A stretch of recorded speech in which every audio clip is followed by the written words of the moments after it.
Welcome. Great to see new faces. Great to see all of you back from spring break.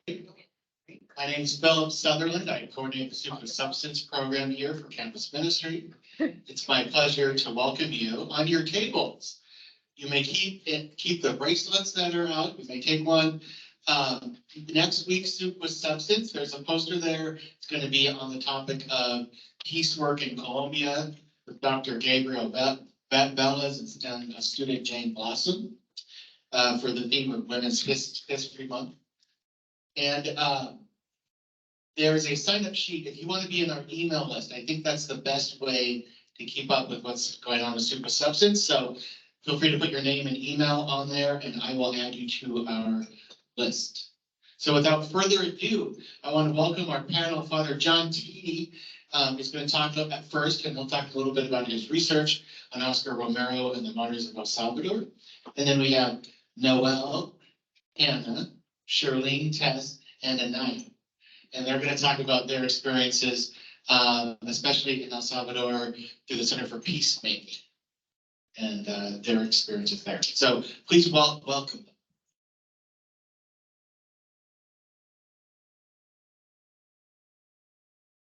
Afternoon. It's great to see so many people here and so much interest in this topic. It's always a pleasure to speak to this group at Soup and Substance. I think my task is going to be too much for today, and we want to leave time for questions. So I'm just going to give a short talk, talking a little bit about my research. At the Center for Peacemaking was kind enough to give me a grant to go to Spain the summer before last and to work on some connections between Oscar Romero and Ignacio Ellacuría, both martyrs in El Salvador. And part of that research will be forthcoming in a book by Fortress Press, which will look at the theological resources that Romero used for a lot of his homilies and pastoral letters. And one of those primary sources was Ignacio Ellacuría. Just an overview, I know we have a lot of experience levels here, so I want to make sure that I at least give some background to what I'm going to speak about today. And I apologize to those that have even more experience than I do with the Martyrs of El Salvador. In the Jesuit world, typically when we talk about the Salvadoran Martyrs, we have a very Jesuit reference to that. And for us, the first martyr that we count in El Salvador in the modern time is 1977, when Rutilio Grande was killed in El Paisnal.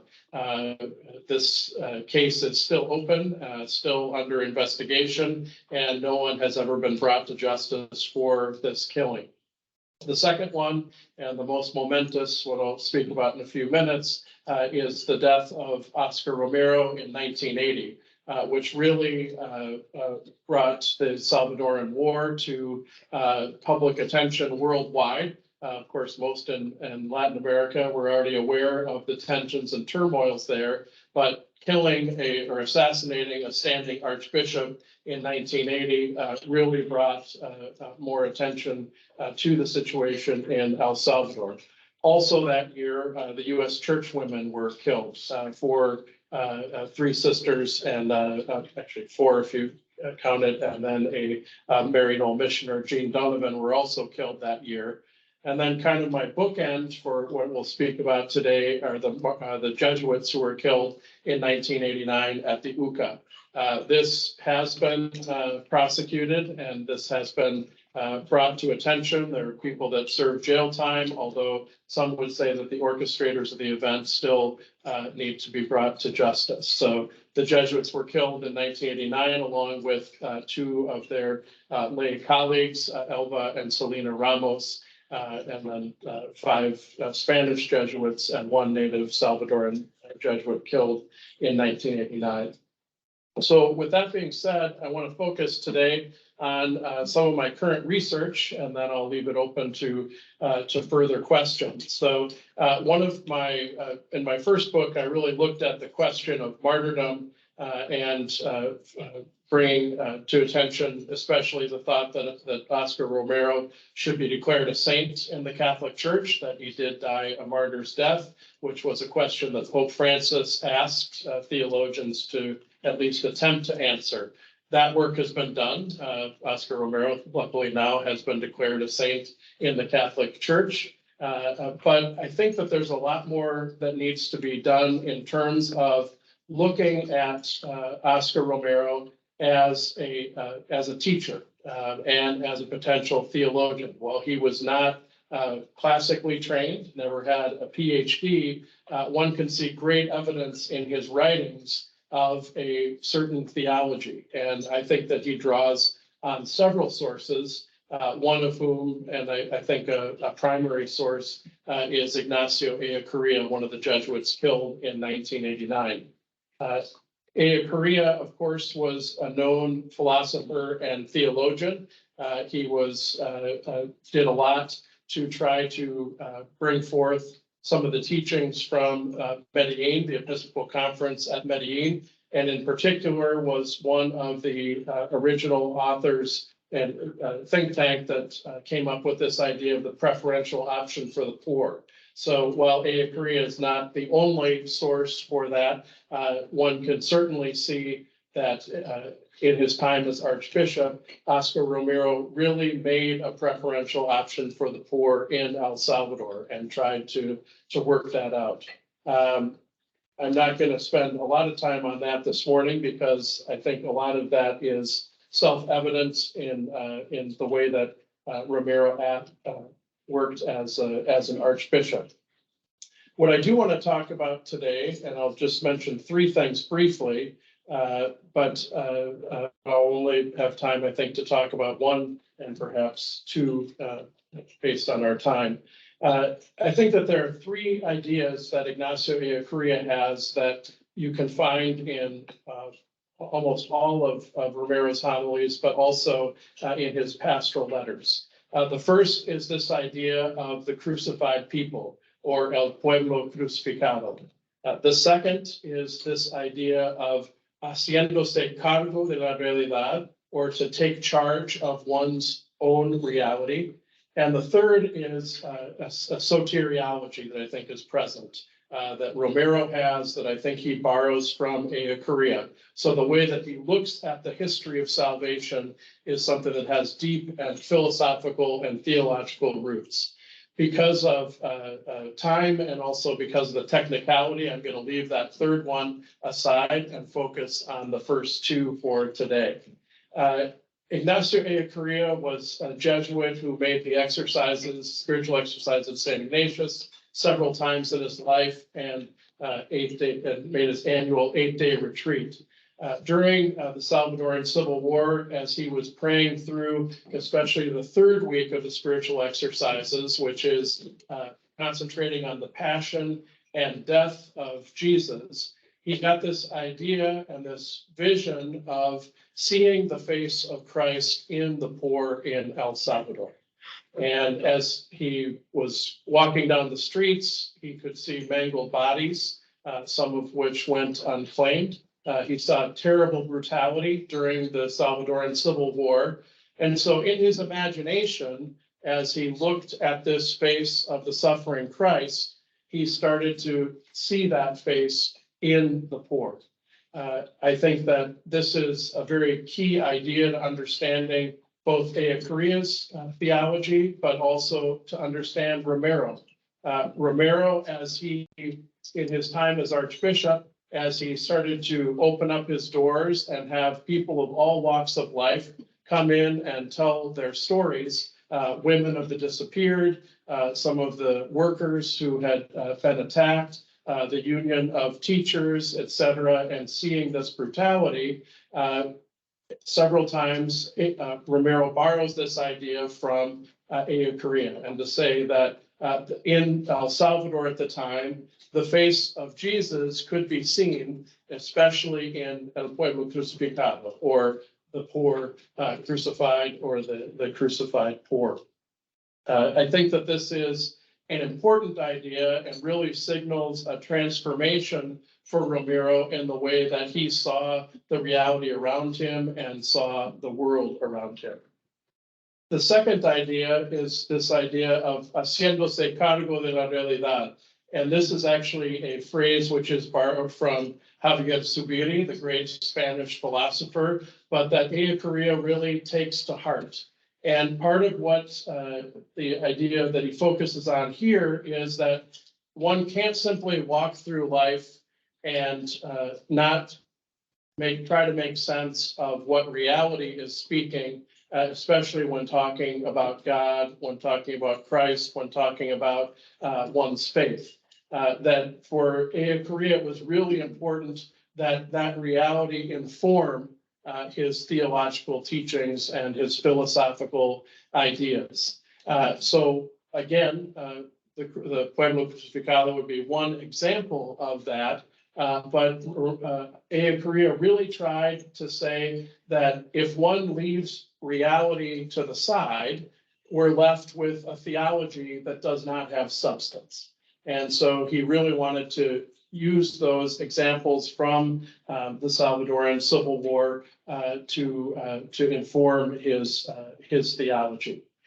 In turn, then, one can see a transformation in Romero's homilies over time.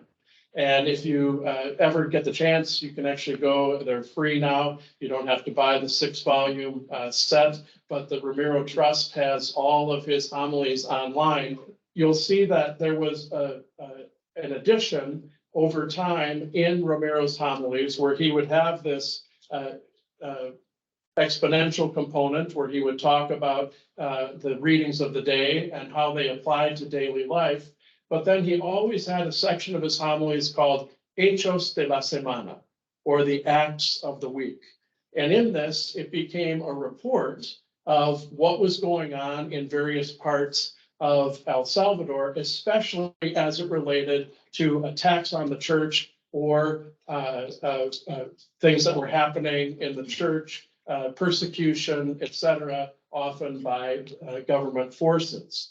It's my then thesis that really Romero here was taking charge of reality and trying to say that this reality was important and that the church really had to have this voice. There's a famous book that's been out for years by Brockman, who talks about Romero as a voice for the voiceless. I think this is one of those prime examples where Romero acts as this important voice for those that don't have a voice in society. So those are just a few of the things that I wanted to kind of advance today, those 3 ideas, the crucified people, to take charge of reality, or haciéndose cargo de la realidad, and then also this focus on salvation history. Since we're in Lent, and since we do have these homilies online, I want to just use end with a phrase from Romero that kind of illustrates my point of this taking charge of reality. This comes from one of his last homilies. It was given during the Lenten season in the months before he died. And so I thought that this might be a good way to end. This people of God becomes a reality in history. Did you notice the beautiful message in today's first reading? God says, you reminisce about the first Exodus, when I freed you from Egypt and you wandered through the desert. So many miracles were done on that journey with Moses. But reminiscing no longer about the past, that has remained behind as history. Now I am making all things new. That's a paraphrase from Isaiah. Then Romero finishes. What a magnificent expression. God is the one who makes things new. It is God who moves forward with us in history. The Exodus was now going to move in a different direction, toward exile, toward Babylon. The desert through which the people passed would blossom like a garden, and waters would flow there. These were the symbols of God's pardon and of the people's reconciliation with God as they move toward Jerusalem, now not from slavery in Egypt, but from exile in Babylon. And so too does history keep moving forward in El Salvador. We are in a new age, a new Exodus. And we must always remember that it is God who moves with us towards our own salvation in history. Thank you very much.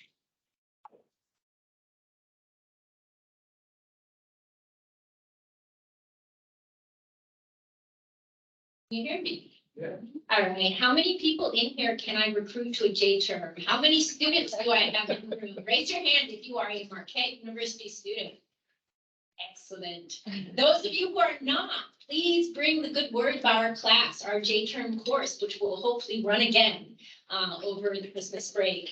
My name is Dr. Noelle Brigden. I'm Associate Professor of Political Science, and I co-developed this J-term class on peace and trauma in El Salvador with Jorge Montiel from the philosophy department, and he brought a really rich understanding of Latinx feminism to the course, which is a lot of fun to teach. So we oftentimes talk about El Salvador in terms of the intergenerational trauma that has been experienced in this place. First with the Civil War, so the time period of the Salvadoran Martyrs, where you had massive human rights violations against the Salvadoran people occurring with US foreign policy support during that time period. Then we have a period of massive labor migration that followed on the heels of the refugee flow during the Civil War period, where you have now over 1/4 of these Salvadoran citizens actually actively live in the United States. That doesn't even count the diaspora in Mexico and Europe and other parts of Central America. And that generation was traumatized by US border policing policies and immigration policies and deportations. And then you have an escalation of gang and police violence throughout the 2000s, such by the time we get to 2012, you have a higher per capita violent death rate in El Salvador than wartime Iraq. So now, today, what we're seeing is increasing authoritarianism, the centralization of power in a very popular president. And what we've seen is that mano duro or iron fist policing, that is very repressive and violent, has been taken to completely new levels, transformed into a new form of authoritarianism, popular authoritarianism, where we actually in El Salvador just surpassed the United States in terms of its percentage of incarcerated population. And they have formed a giant center for the detention of terrorists, which is an ominous sign for the future of human rights in the country. And so many people look at the situation and they talk in terms of intergenerational trauma. Trauma is the way that the body wears oppression. When we experience violence repeatedly, it will be born within our very skin. It alters the way our hormones respond. It alters our nervous system responses, our movements, our habits, our ways of being in very profound way. And so when we think about trauma, it's a wonderful concept for being able to link the individual experience of the body, which is explored by feminist theories of embodiment, with larger systems and structures of social oppression, international relations, and so forth. That said, this particular concept doesn't always travel well to other places or other contexts. Trauma as a concept was developed in the United States. We largely use it to talk about post-traumatic stress, which is when your adaptive response to violence or threat outlives its utility for survival. So you're sort of haunted by memories. But trauma as a concept is really problematic when we start thinking about ongoing trauma, chronic precarity that's been normalized in a society. And so when we think about the ongoing experience of violence, there's a question of to what extent theories that are formed with the assumption that we can provide safer spaces for healing will apply. And they don't just apply at the individual level. When I talk about trauma as a political scientist and not as a psychologist, I'm thinking about collective trauma. I'm thinking about the bounds of community. I'm thinking about belonging and exclusion as forms of oppression that create changes in our nature of being. So the concept is interesting, compelling, but clearly it doesn't always fit. And the other problem with the concept of trauma in El Salvador is that we often focus on the trauma and the violence, the repression, the blood being spilled, as opposed to joy, as opposed to resistance. And El Salvador is a place of rich joy and resistance in everyday life. And it is not only a place that is sort of the heart of darkness that we see in the news when we're only talking about the violence. And so, again, we see limits to the way we can apply those kinds of concepts to understand the totality of the experience of that place. It is also a place deeply tied to the United States. So all of the issues that we're talking about have links at the social level through diaspora and social relations. They have links at the political level through policies and through government engagement. And it should be no surprise that we hear echoes across these contexts where people have a lot in common when they talk about their experience of urban areas in the United States and policing, and urban areas in El Salvador and policing. It's not a coincidence. So we wanted a class that would explore trauma through a critical lens, probing its limitations for understanding that post-conflict environment, and also listening carefully to the connections transnationally between our societies, as well as the echoes and similarities, rather than creating a space of other El Salvador outside of the United States, thinking about us as part of one society of the Americas, which is what I think is closer to the reality. And the great thing about this is that it is the first ever class cross-listed between political science, peace studies, and exercise science. Because when we think about trauma, we're thinking about the body. What fascinates me is the way we can actually connect physiology all the way up to all of those social structures of justice and injustice and oppression that I talk about as a political scientist. So we focused specifically on sports for peace programming. These are programs that are meant to use sport to rebuild community, to heal even the body after the experience of violence and so forth. So we did visit other kinds of community development programs that treat or deal with trauma-informed practice and intergenerational trauma, but we really did look specifically at programs that were using or talking about the body in different ways. And we wanted students to be able to approach that critically as well, because just as there are limitations with the concept of trauma as we move across contexts, there are also limitations, very severe limitations, to these sorts of focus on the body specifically and sport to heal wounds that run so deep in geopolitics and in a society. So that is what we wanted to set up for students, is a conversation about Milwaukee and San Salvador together in many ways. And with that, I want to turn it over to some of the students who I have the great privilege of being able to lead on this trip. Hi, everyone. Can you all hear me? Good. Thank you all for coming here.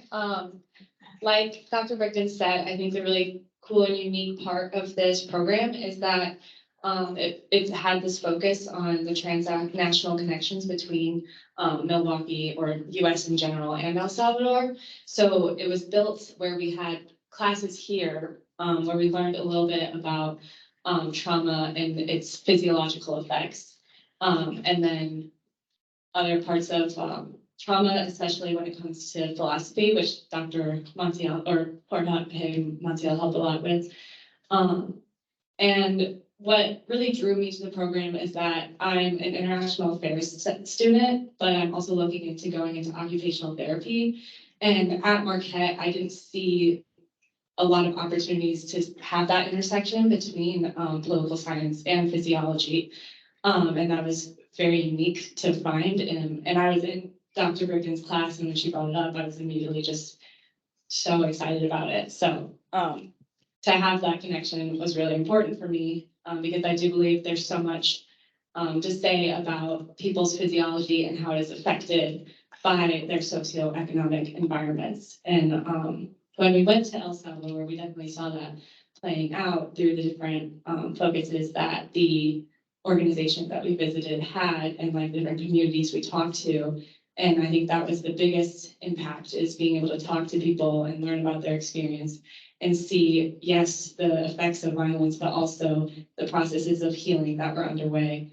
And kind of making those connections, because, you know, we all have our passions, our shared human connections, and seeing that really cuts that tie, that separation between us, and remembering that, you know, we're all connected in some ways, and we bear certain things in our bodies, and having that emphasis on movement really helped us see that. And then I think another thing that was really interesting, was learning about, the political connections, because that's something I didn't really know before, is kind of how El Salvador's history is so intimately connected with people's lives, and all over this country, there's, it goes beyond just the city to rural communities, seeing how the war still really impacts people, and is perpetuated by some cultures of violence that exist, and certain things like injustices and underlying inequalities, and how when it comes to building peace, it is remembering like how a lot of peace comes from the bottom up, and you have to highlight everyday lives and highlight who people are, rather than just kind of putting your ideas on them. And then that's something that connects a lot to the US, is we don't always realize how these things come into play in our everyday lives when we're just walking down the street. And we don't know what people have been through, like people experiencing homelessness. We don't always know what brought them there, and it's easy to judge. But in general, this whole experience helped me kind of want to search for the bigger picture, instead of making assumptions about how people got into their situations. And so knowing that there's so much more to understand about gang violence, and there's so much to understand about rural communities. So yeah, it was a really cool opportunity. So I'll pass the mic on. Hello, I am Shirley Roberts. I'm a junior here in Marquette, double majoring in political science and international affairs. From this experience, it was my first time out the country, so it was very, very interesting. But it was a group of all females, so besides Professor Montiel, which was nice. Just being able to see how we all have different majors and different inputs, and we were all able to interact with this experience and learn and take from it, was like the best eye opener. And then like just building that relationship with the professor on like a different level outside of the classroom was really, really nice. We kept in contact with Professor Noel, like a group chats, text, and she checks up on us, which was really nice to take away from it. Hello, my name is Tess Brinkman, and I'm a sophomore majoring in exercise physiology and minoring in peace studies. And I would say during the time, a couple things especially stood out to me. One, it was always just meeting people, getting to form new relationships. And like Hannah said, you were hearing people's stories instead of putting your assumptions on them or on a broader context. And I say another big thing that stood out to me was the trauma-informed aspect. I think that's a very critical thing, and I'm in the physical therapy program here, and I think that's something that I want to carry with me as I go through my career at all times. I think that's something that really all people in a healthcare setting and in other settings too should try and employ and learn about, and how to do that and keep building. And I think another thing that similarly stood out to me was looking at how the different organizations that we met that were trying to address trauma through sports were doing this. And I think really looking through an intergenerational lens is very important, especially considering the context that Dr. Brigden gave. And I know we met with some organizations that were trying to institute virtues in youth, and there was a government one that was doing that. And it was really interesting to hear that, and how it wasn't really addressing the different generations and people who were affected, but we're trying to almost change the people instead of the systems. And that was one thing that like especially stood out to me. And yeah.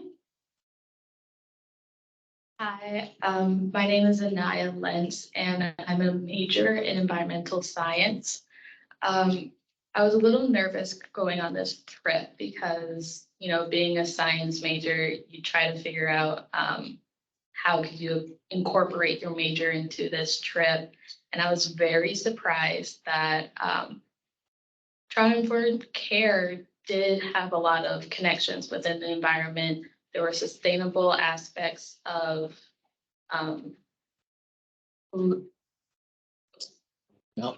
sustainable aspects of communicating and just being one with the earth and trying to move on past trauma and move forward as a society, as a community, within rural and urban areas. One thing I could take away from that is how does the environment impact political aspects of trauma-informed care, and what can we do to incorporate more within Milwaukee and United States?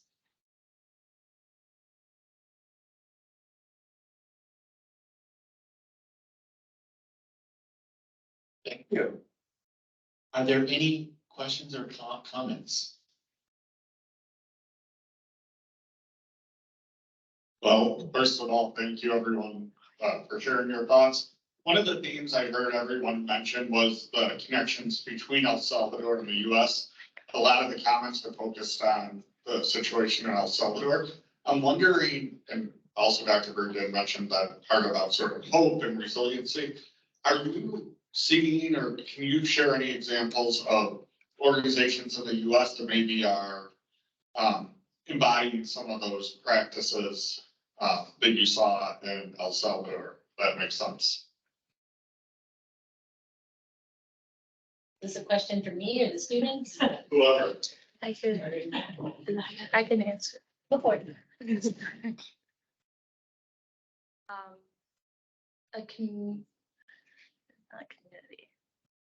I don't know if it's non-governmental, but there's an organization called the Urban Ecology Center that does a lot of care within urban areas for, I don't want to say marginalized, but mostly minorities. And they try to tackle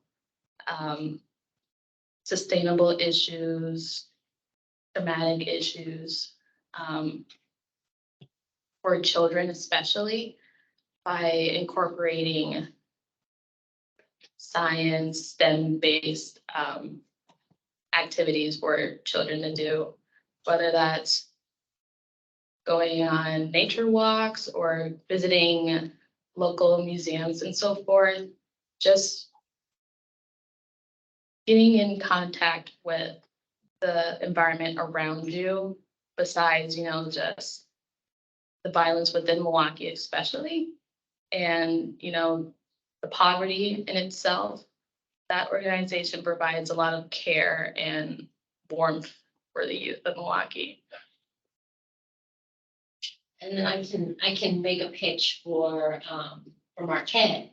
Through the President's Challenge, Marquette funded what was called the Restorative Justice and Movement Program, which was a trauma-informed practice that used various sports modalities for women who had deported or incarcerated friends and family, to address the fact that incarceration and deportation create intergenerational and much broader sort of ruptures in community and family. And so they provided a sort of course for women that was meant to help people get in touch with joy and power in their body. So it was not a mental health initiative. It was not a sort of trauma therapy, but it was informed by feminist theories of embodiment, as well as theories of trauma, to understand how body and oppression interact in order to try to create spaces of joy and resistance.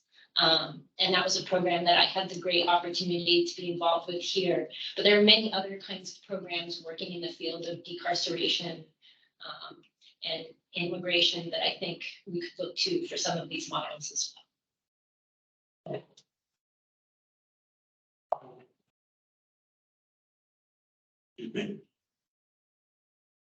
Did any of you have any chance to interact with university students from El Salvador during your time? Say something about that.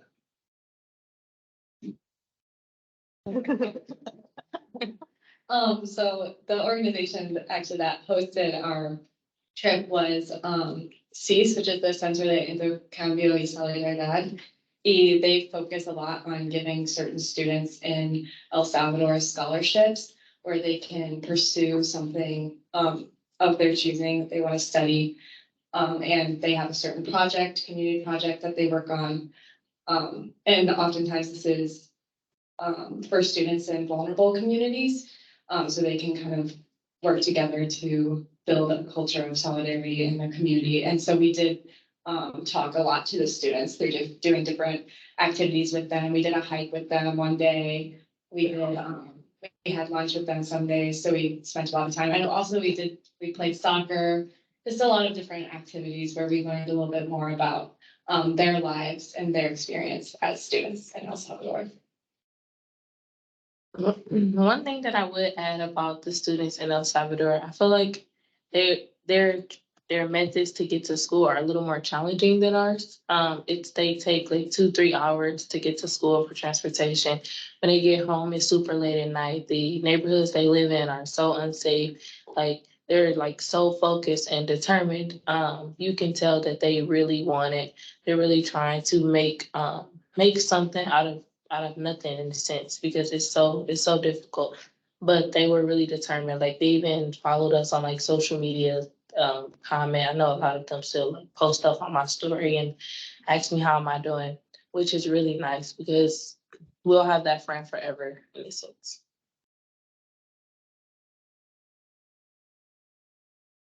Thank you all very much. This is a really exciting conversation and interdisciplinary, and shout out also to the Urban Ecology Center, which my family loves. Actually, both of them, the one in Wauwatosa and the one on the east side. So we rented, snowshoes from them and all sorts of things. But my question is sort of to bring together a little bit what Professor Brigden and Thiede have talked about, and maybe just a question first for Professor Brigden.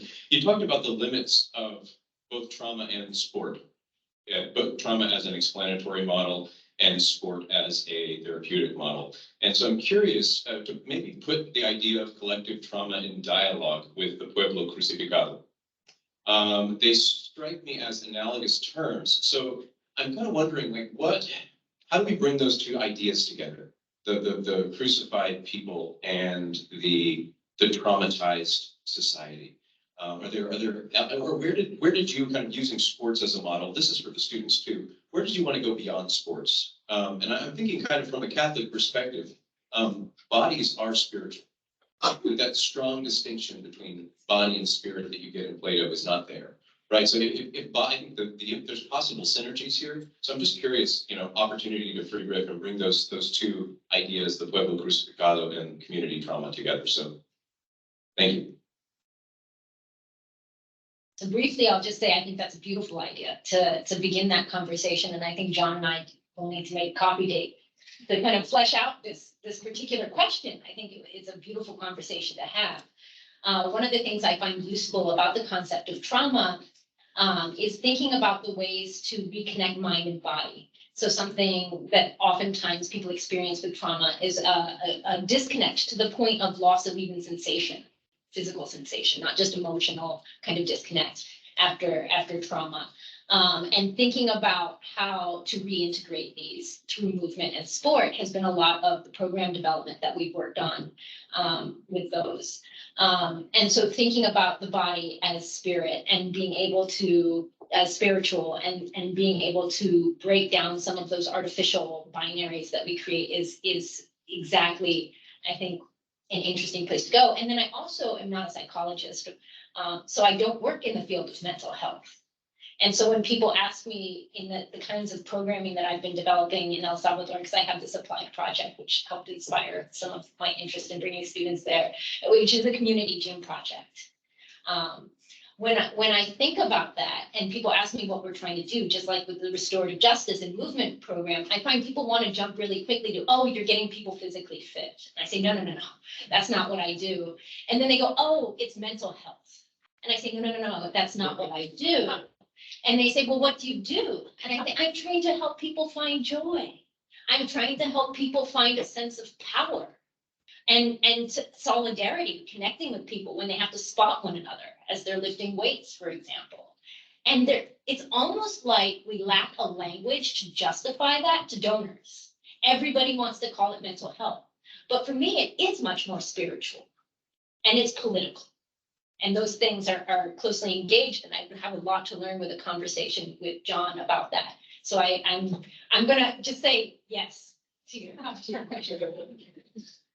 And I'll say yes as well. It struck me as we were speaking, is this idea of trauma and the pueblo crucificado, the crucified peoples, how there is a real intersection here, and not to over spiritualize that, right? I mean, that, to see the crucified Christ means that you are in some ways seeing trauma or seeing people that are experiencing or have experienced a traumatic event, and recognizing the fact that Jesus Christ is also present in that moment.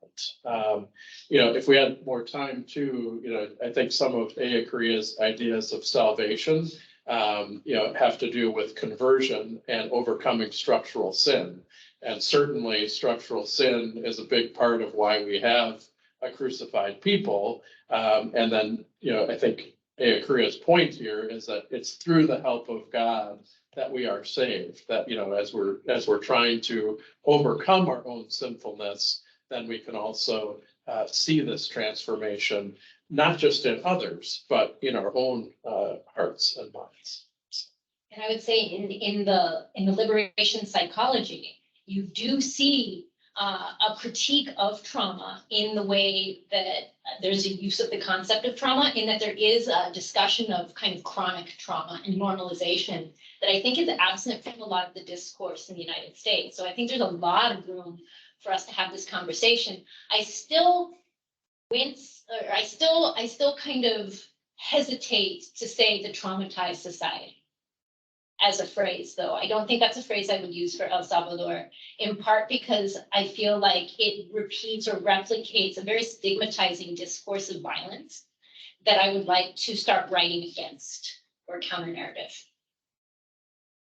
The students like to say the same.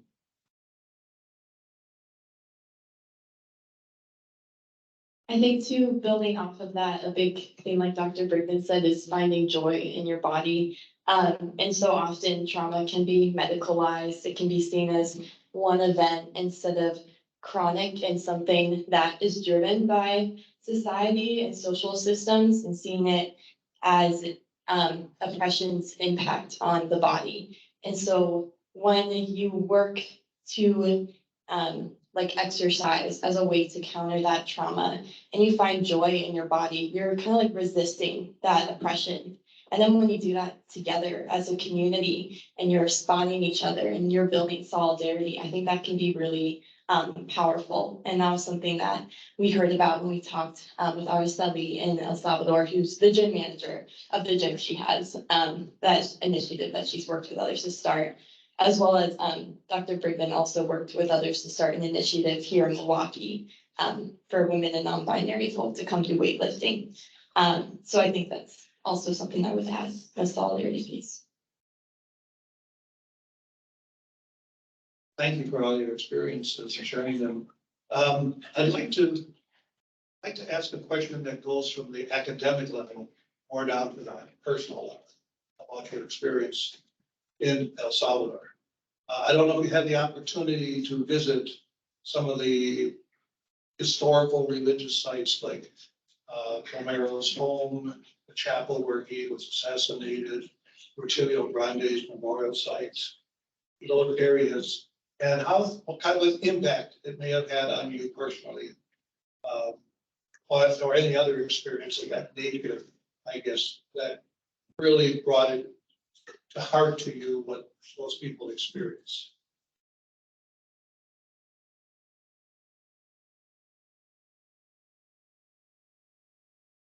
So we did visit a lot of the historic sites of, Oscar Romero specifically. We went to, the church where he said masses, and we also went to his house and, the church where he was killed. And it did have a personal impact on me because, like, partly because I saw how important he was as a figure to the Salvadoran society. Everywhere you go, you know, there's the keychains and just pictures of him. Like, he really did have a huge impact on everyone there, especially since so many people in El Salvador are very intimately connected with their spirituality. And so that impacted me a lot to see that community aspect of it. And also just inspired me to think about where there might be intersections and how I live my life and also my faith, and what, when I'm doing work, when I'm doing my career, how can I bring that lens of uplifting people, giving people a space to be themselves, to live their lives, because that's a lot of what he stood for. So, yeah.